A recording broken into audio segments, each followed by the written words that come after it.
Hello and welcome to the Boys and the Boss podcast. I'm your host, Terry. I'm joined tonight by Liam. We're going to talk about Stuttgart 0, Celtic 1. If only we played our first team, Liam, in the first leg, where would we be? Mate, don't know. I mean, that game was just like, I didn't feel I was watching real football. Felt like a pre-season game to me, but I don't know. Do you think we'd be in for a shout, Terry? Do you think what, sorry? Do you think we'd be in for a shout if that was if we were Well, playing for real today? Put it like this, if that had been the first leg and we'd gone away there and got a result and a performance like that, you'd be absolutely buzzing. I would be. I do take your point. I take your point that a bit of the competitive edge was already gone from both perspectives because Stuttgart had already got the job done and Martin O'Neill with his team lineup effectively said, we know we're done here. So I think an element of pressure was taken out of the game. Now, if we'd got a second goal, and we could well have done, if we'd got a second goal, all of a sudden that then does create pressure, but we just didn't get to that point. So I do take your point around the. I still don't think it was like a pre-season game, but I still don't think it didn't have the pressure.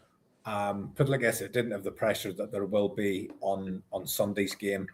But I'm taking the positives from it, Liam. I was fully expecting to be coming on here tonight to talk about a completely different scoreline, to talk about another embarrassment, to look ahead to Sunday with nothing, no positivity and absolute trepidation. And do you know what? If tonight makes me feel better for 2 or 3 days, I'm all in on it. I'm going to take it. We'll get into the detail of it. As always, if you enjoy the show, give us a like, give us a share, hit that notification bell. You'll get a notification every time we go live. We're always here post-match, sometime between half an hour and an hour after the game, just depending what I'm getting up to and what the other contributors are doing. Liam, let's start with the lineup. This was very much anticipated. Martin O'Neill had made it blatantly clear from the final whistle last Thursday night that there would be wholesale changes for this game. And when the team sheet came out, there were 8 changes from the team, which started against Hibernian. Sinisalo finally gets an appearance, and we will have a chat about his performance. Colby Donovan comes in for Arajo. Arajo was left at home. Let's hope that's nothing too serious. I thought he did a difficult night up against the guy leveling. His pace was absolutely sensational. And I thought Donovan, he didn't have an awful game. I think he'll just be glad that he doesn't have to face that guy every single week. Murray and Trusty played centre-back simply because that was the only option available to us, really. Trusty not playing in the next 3 games, and again we can have a quick chat about that. Meant he was always going to play the game. Arthur wasn't registered for Europe, so essentially if you were wanting to give Scales a break, which he probably needed, it had to be Murray coming in with Trusty. I'm not a fan of Murray. I'd be concerned about him going to Ibrox, but I do have to say he didn't have a bad game tonight. He didn't have a bad game. Sriracha came in, all-action performance, absolutely fine, more than capable deputy. McGregor plays. I don't think there was a need for it, but he's gone with him. He's brought Hitati in. McKeon gets a start, gets a goal. Looked okay in patches. Yang started on the right, Maida started on the left, and then we seen a change in centre forward where Junior Adamu came in to replace Thomas Fanchara. What's your thoughts, Liam, on the lineup? I mean, it was what everybody was asking for as far as the goalkeeper goes, right? I mean, one of the things we want to see is we want to see with our own eyes how good is Sinisalo. Is Sinisalo good enough right now? Because with Casper fighting the ball, especially against Stuttgart in the last game, we're all crying out for somebody to see a change. It's like, okay, what do we have in Sinisalo? Is this guy worth holding on to? Is he the replacement? Or are we looking for a new number one in the summer? And I think what we saw the day, I thought he made some great saves. I thought he did a couple of things I've not seen in a while. You get that ironic cheer when you're watching the game with mates and that. And there was one point where he came up for a high ball at a corner. And it was like, oh, we're coming out for high balls again. Uh, so I thought he played there. I thought his shot stopping was good.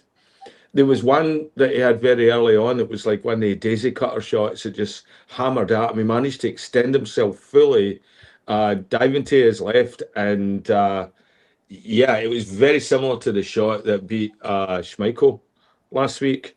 That one for outside the box where, and Thingben. But Sinisalo reacted to that one brilliantly. So that's basically what my focus was on in the lineup, Terry. Was wanting to see how our goalkeeper was going to perform, because the rest of the guys, we've seen every single one of them get loads of opportunities. And so I was more focused on Sinisalo, and from what I've seen, I think it gives Martin a decision to make on Sunday, and I would not be unhappy seeing Sinisalo start against Rangers. Yeah, a lot of support for Sinisalo in the chat. My take on it is, Liam, he made the saves that you would expect him to make, and he didn't make any catastrophic errors. And Yeah. I've said after the game last week that for me it wasn't a case of which goalkeeper was the best anymore. It was a case of which goalkeeper is least likely to make an error and cost you a goal. Yeah. And based on what we've seen over the course of this season, albeit we haven't seen an awful lot of Sinisalo, I just feel he's less likely to make a mistake. He's less likely to let one in that you would expect your goalkeeper to save. And we only have to look from last Thursday night to tonight. And again, it would have been a completely different game if the match had been tighter. But you could split this game up. You could dice this, that the overall difference between the teams was 2 goals that our goalkeeper threw in last week. And it's not as simple as that. It obviously isn't. But Sinisalo, he saved the shots that you would expect him to save. If he'd been beaten with any of those ones that he saved tonight, he probably would have been disappointed. But he saved the ones that you expected him to save, and he didn't make any mistakes.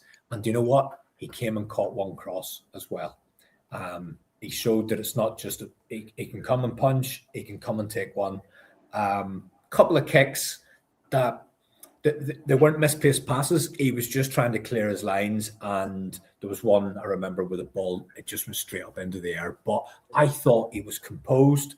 I thought he was reassuring.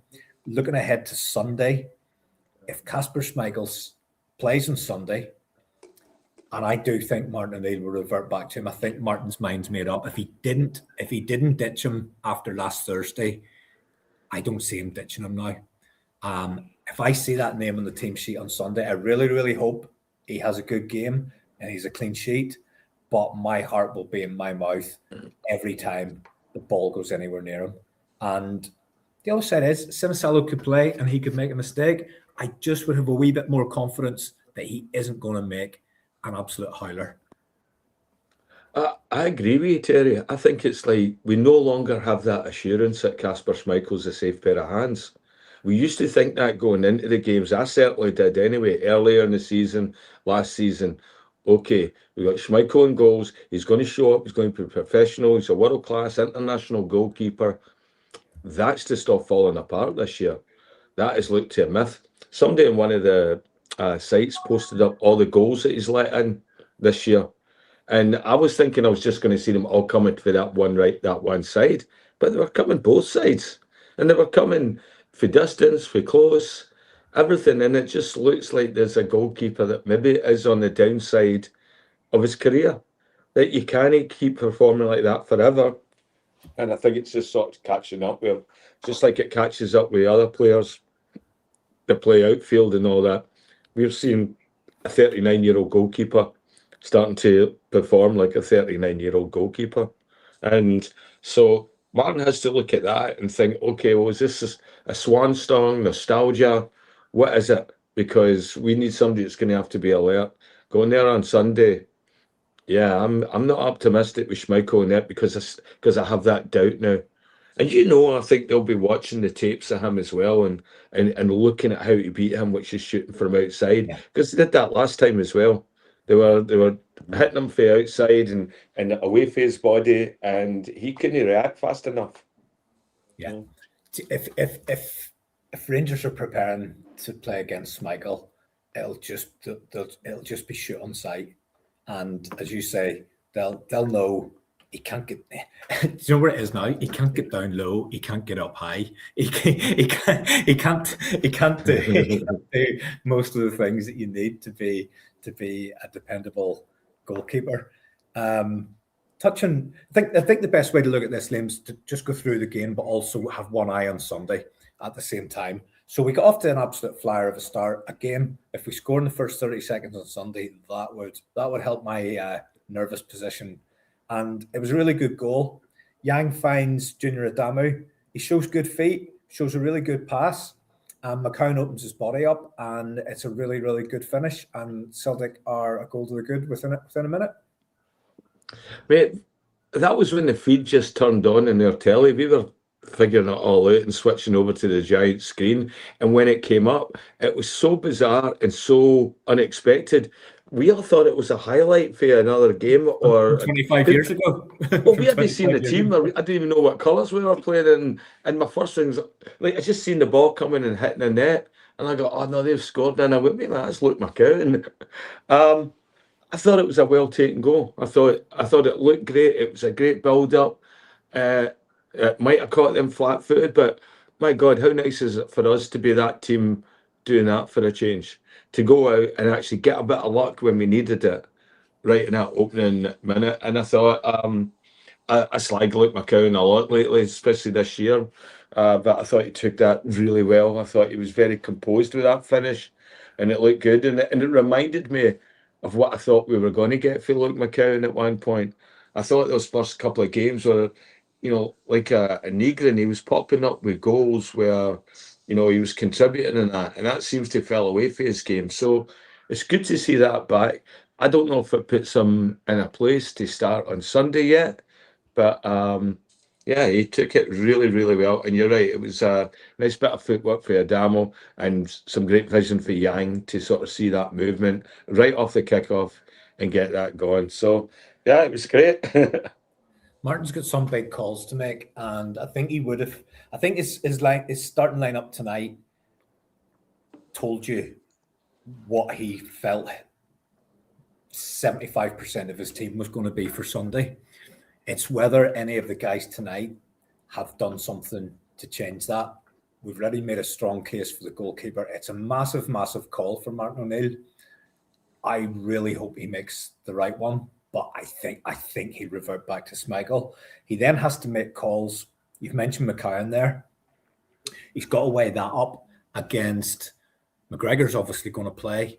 Negrin, I don't see any way he doesn't start with just with the goal scoring form that he's in. I don't see a way that he goes without him, albeit that comes with risks attached as well, because it's a different feel to the midfield when he's playing. It really exposes the other two. Do you play the Ox? His experience, I think, could be absolutely crucial in what's going to be a real powder keg environment. Did he do enough when he started against Hibs? Do you start him and then give him the hour and bring him off again? Lots and lots of questions. Well, I think one thing is for definite. Bernardo won't start. I think I can say that very, very confidently. I don't see that Hatate can start either. It's probably, for me, it's just a question of, has Luke McCown done enough to get a start at the expense of the Ox or Negrin? And like I say, I don't see Negrin not starting. And I think it'll be the Ox, McGregor, and Negrin as the starting lineup. But I think Luke McCown can expect to get at least half an hour. Put it like this: based on what we've seen. If you were bringing the ox off on half an hour, or sorry, on the hour mark, it depends on the score as well. But out of Hitati, Bernardo, and McKeown, I think I'd probably be punting for McKeown just based on the fact that he's got himself a goal tonight, and he'll be confident, and you know that it's a game that he'll absolutely want to thrive and do well in. Well, goals won games, but I agree with you as well. I don't think we'll see him starting. I think it'll be a cameo appearance at the end. Martin's going to go with Reegan because whether he's a wasted jersey in the middle of the park or no, his lack of pace, his lack of coverage, his defensive abilities, Christ, he scores goals. He's the fox in the box. He gets in there, and he managed to get a toe into it, everything. They're no glamorous goals.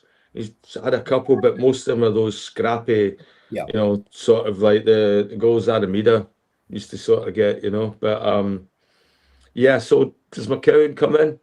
Yeah, I think he gets a pass for the cameo role. I was disappointed with most of the boys that were given an opportunities today to go out there and get. I thought Colby Donovan. Yeah, I know he was up against a really skilled player, but he looked every bit a 19-year-old defender the other night. He looked very naive.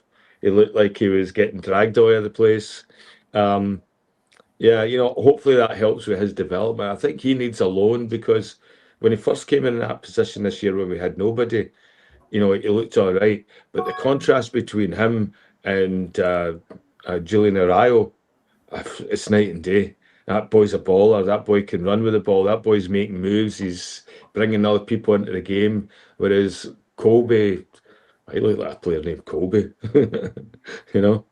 Yeah, I don't think I need to ask you then if Araujo's fit, he'll obviously come in again. Given that Sriracha played the full 90 tonight, and albeit he was his normal solid self, I think that means Tierney comes in from the start, Scales comes in. You could actually end up if Schmeichel plays, you could end up with a completely different backline than what we had tonight and what got a clean sheet because I would think before tonight, I think O'Neill's plan might have been Arthur and Scales, Araujo, Tierney, and Schmeichel. I think based on what we've seen tonight and to keep some kind of continuity, I now think Dane Murray will start on Sunday.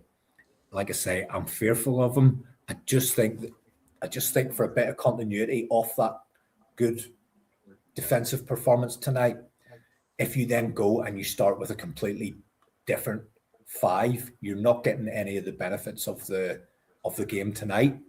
I don't know what your thoughts are on that one. We haven't seen enough of the other lad.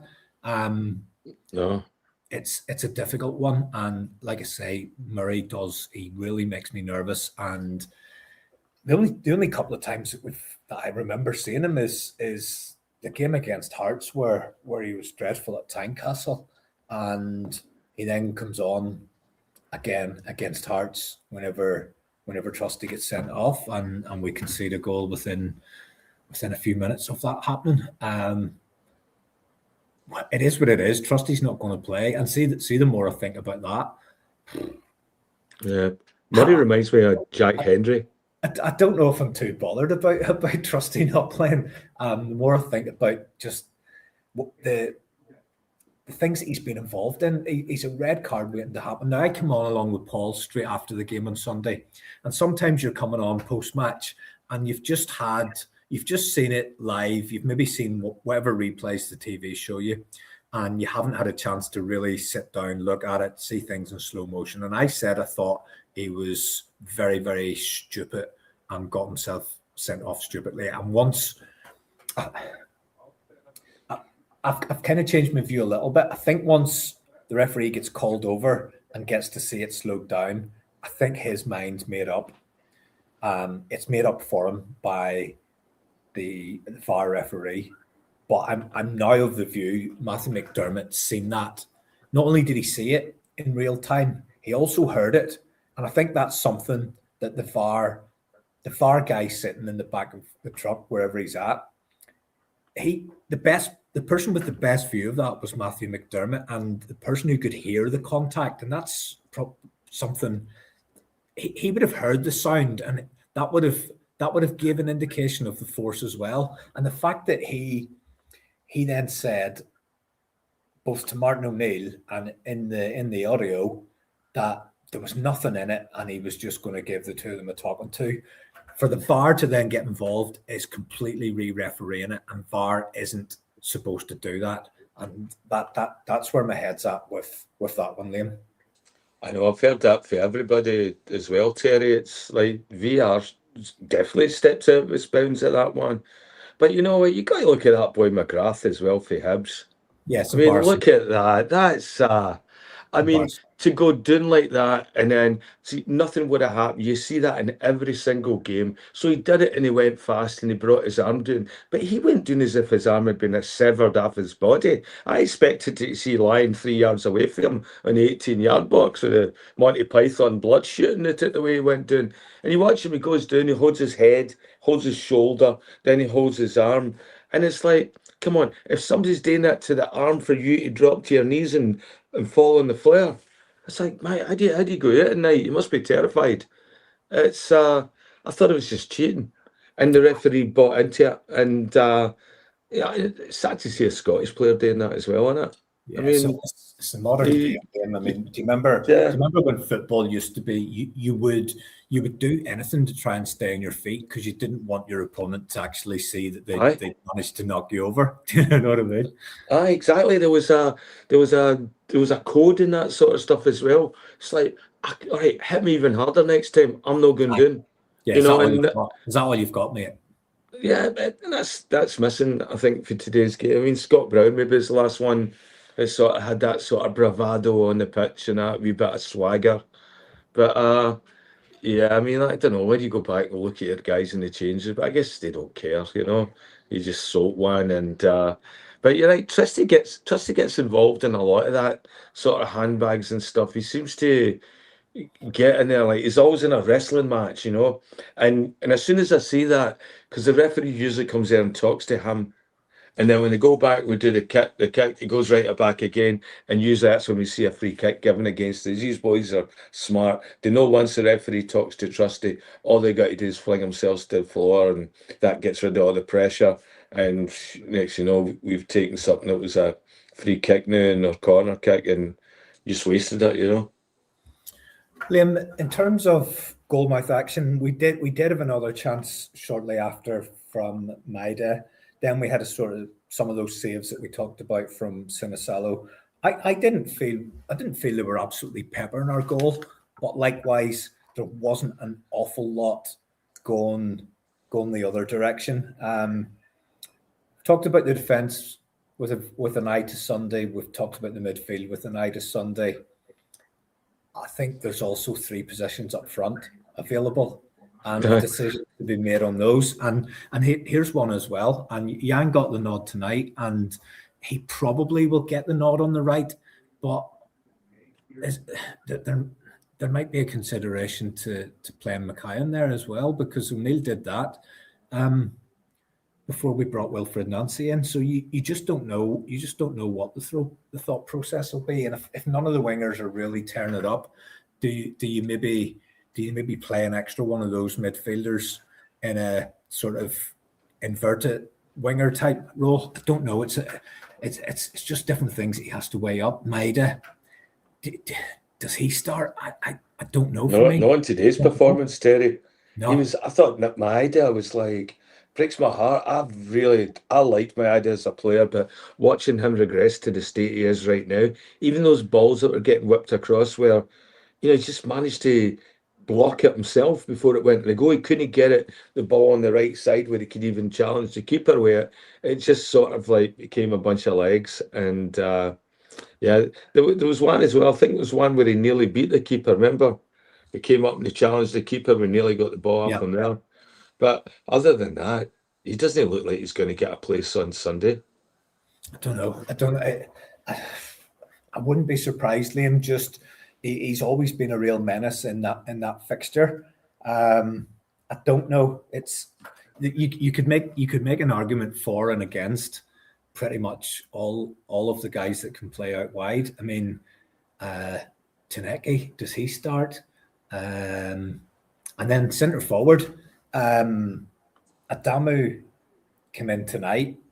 He looked okay, but to me, like Svanchara, he looks like a centre forward who's more likely to get an assist than he is to get a goal.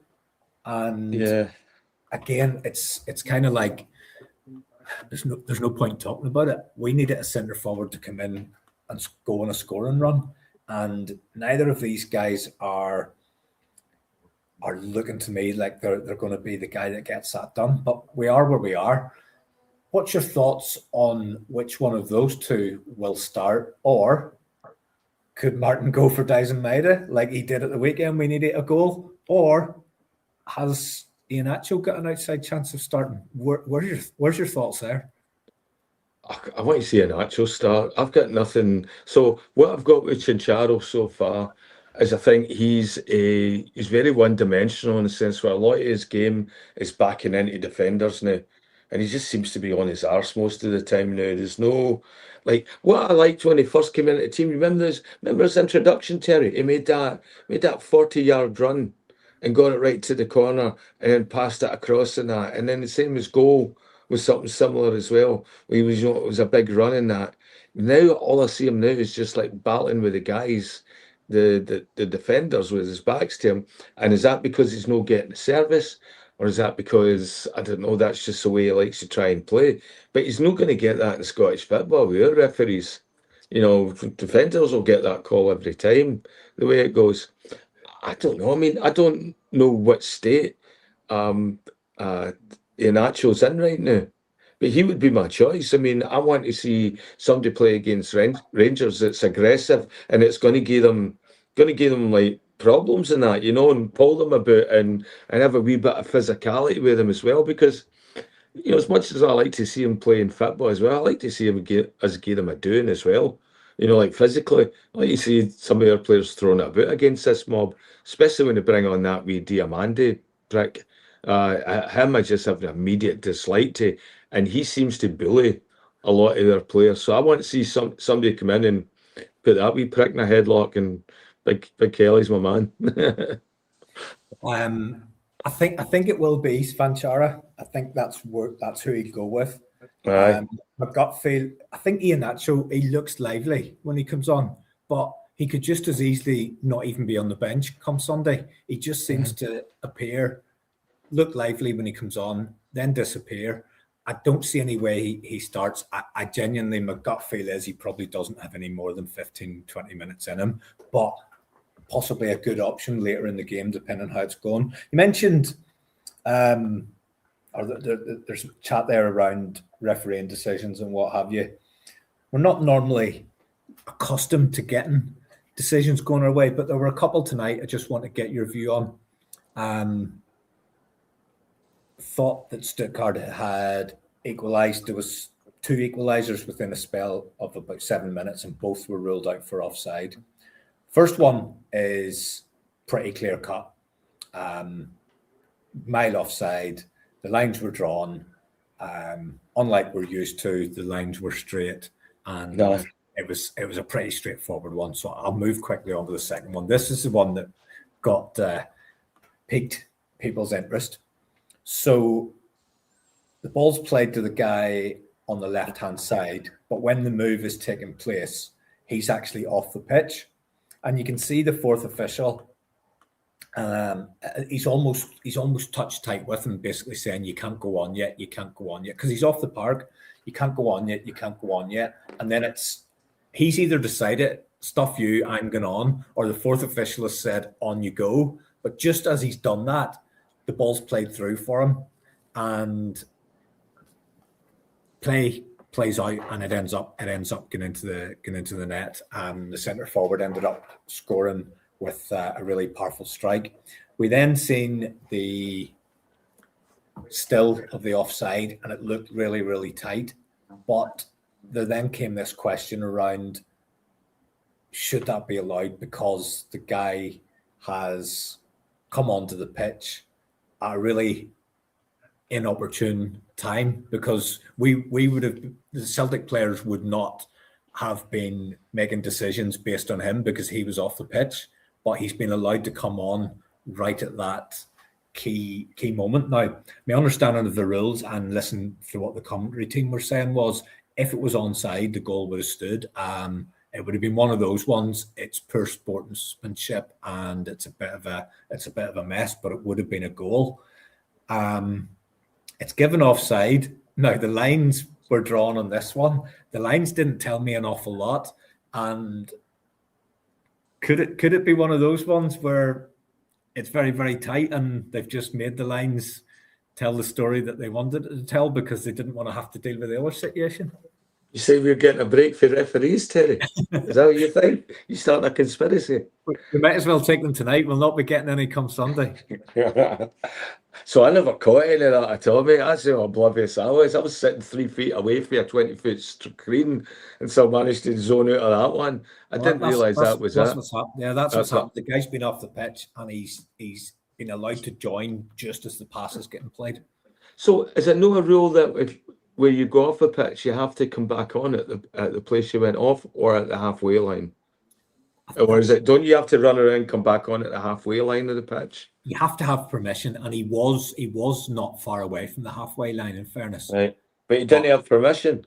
That was the deal. No, it looks as if he did. It looks as if he did have permission, but it was just the wrong time for him to be given. Actually, you know what? I think other than that head knock to Callum McGregor, I don't even know what's a head knock. I think he got hit in the thigh, but he was holding his head for a while. That was only and he let play on at that point. Other than that, I'm thinking it's probably one of the best referees we've had in Europe. He let play go. There was a couple of times where players went down where he just said, no, get back up. There was times where Bhoys, he was very decisive. He was good with his whistle. And then he's just let VR, let the Hawkeye technology do its job when it came to the offsides and that. You know, the first goal as well, I thought, yeah, I called that one as offside right away. You could see that. But yeah, I thought the refereeing was actually quite good tonight for a change. Okay. We're just over the half hour, Liam. I don't want to keep you much longer. I know it's not nighttime with you, but it is with me, and I like to get to bed pretty early. Just look ahead. Cover off two more things. So we'll just look ahead a little bit more to Sunday. Just want to, again, I want to try and approach it now in a more positive mindset from, I suppose, where I was before kickoff tonight. I think it is going to be tonight was a real raucous atmosphere, and Sunday's going to be the same, but Sunday will be poisonous, and that's slightly different. However, if Celtic can get the same kind of start that we got tonight, all of a sudden you can turn that home support onto their own team. That can happen very quickly in these fixtures. So I think the start is key. We need to get off to a good start. If we lose the first goal, I'd be very, very fearful for us. But I'm coming around to the idea that actually playing away from home might not be the worst thing for this team at the minute. If you look at our best results this season and away from home, they've come in Europe where we've not been expected to get a result. Away in Feyenoord, away in Bologna, I know it was a draw, but it was an excellent performance. And then we've gone to Stuttgart tonight, and all things aside about whether there was pressure and all of that kind of stuff, we've gone and got the job done again. And I think just with the games at Celtic Park and the lack, I know there will always be an atmosphere for the Rangers game, but the games at Celtic Park, the atmosphere is really, really toxic at the minute. And the one thing that you're guaranteed from the away supporters is that they will back the team 100%. And I'm starting to think an away game isn't really, it could be the best thing for us. And I'm also thinking about the makeshift team. Sometimes when you go into a game and you've been forced into making changes, sometimes it works out okay for you. I'm thinking about Liam Scales and Lagerbielke, which isn't a massive difference from what we're going to see on Sunday. And if you remember that game, Scales wasn't even a regular Aye. first team player at that point, and Lagerbielke was being talked about as a real mistake. And Scales became the leader that day. And if he partners any one of those two young lads on Sunday, you might just get an improved performance from him because he'll be going out there knowing that he's the leader. And I'm thinking back to other games, and even ones where Rangers were really under strength. I remember us getting into a couple of games where the young lad McCrory was in nets, and I remember thinking, this young lad he'll never stand up in this environment. And in one of the games that I remember particularly, I don't think he even had a shot to save. So you kind of can go into these just based on your form, whatever bad luck or poor player decisions that end up with you maybe not having the lineup that you thought. But this game will be like any other one. It'll be decided in moments. Neither one of the two teams is good enough to completely dominate and boss the whole game from start to finish. This will be decided on moments. It'll be decided either on moments of brilliance, opportunism, or most likely, given how the two teams have played this season, it'll probably be decided by a mistake from somebody. And I'm just a wee bit more positive tonight than I was, say, 4 or 5 hours ago, thinking about Sunday's game, because I thought we could potentially get it doing tonight, and that then just compounds the negativity that's been going about. And just getting a wee result tonight might just give us a little bit of lift that we can go and get a result on Sunday. Just want to sort of get your view, what your thoughts are going into the game. And I suppose the key question is, do you think it's a must win, or is there another outcome that would be acceptable? No, it's a must win for me, Terry. I think we have to go in there.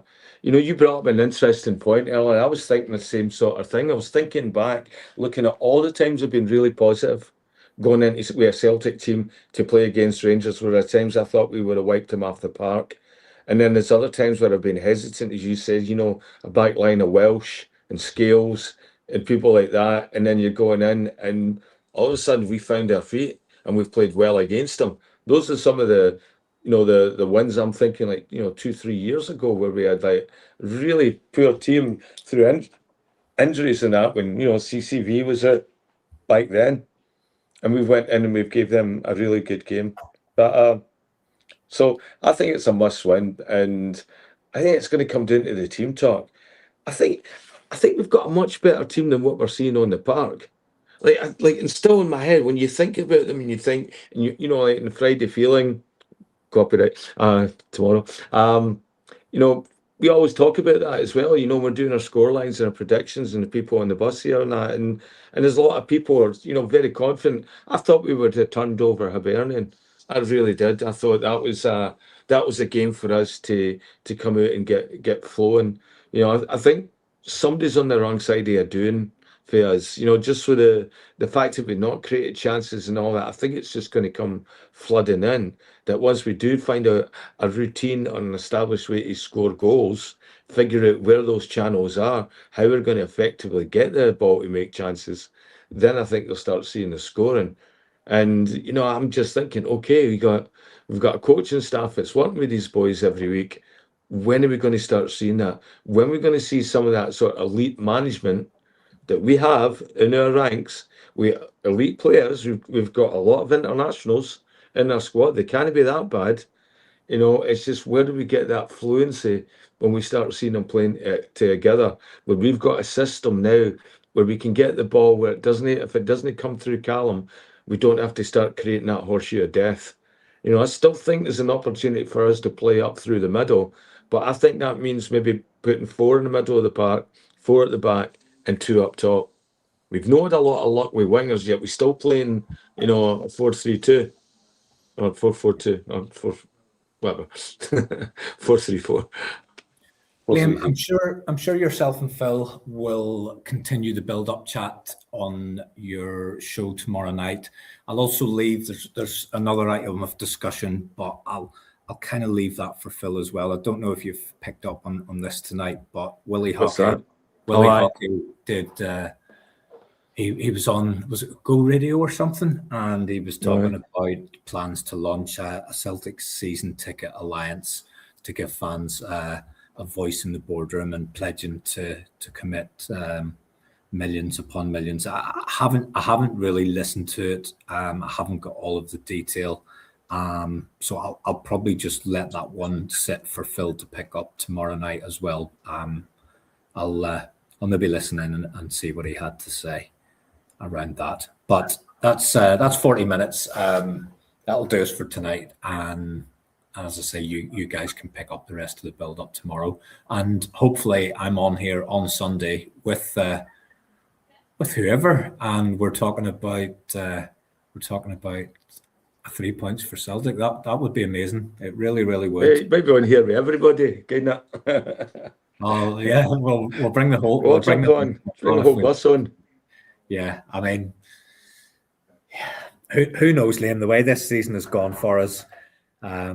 It's hard to have any kind of confidence about this team. It really is. But tonight it's given me a little bit of positivity. As I say, I didn't see a win. I didn't see a win coming. And if we can perform somewhere close to that, or we can raise it to the Bologna performance or even the Feyenoord performance, then do you know what? Maybe we can go and get the job done, because this isn't a brilliant Rangers team. I think we need to remember that as well. And there's teams not as good as us who've been able to go there and cause them a lot of trouble. I just hope it's not, Liam, one of those performances like so many that we've seen this season, where you go away and you just create absolutely nothing. You create zero and you don't lay a glove on them. I really don't want that. And Martin O'Neill, 74th birthday on Sunday. Surely to goodness, there's no way Martin O'Neill will not get the job done on his birthday. He has to get it done. Has to be the best birthday present ever for an old guy. What do you get? 74-year-old 3-point at Ibrox. You know what he should do? He should bring the birthday cake in to the dressing room. Casper, he'll go straight for it, and then just tell him he's not playing. Hi. Anyway, happy birthday, Martin. I'll see you Sunday. I'll be out tomorrow on the Friday feeling, everybody. Yeah. Join me and Phil at 9 o'clock. Join the guys 9 o'clock to tomorrow night. I know you've always got a good, loyal following. So thank you to everyone who's been on, anyone that catches up on the repeat. Thank you very much as well. Celtic have won away in Europe. Again, we have won in Germany, I believe, for the first time in our history. I couldn't actually believe that stat when the commentator gave it as well. Let's enjoy it. Let's enjoy the victory. And let's see what the weekend brings for us. Thank you very much, everyone. Cheers. Cheers.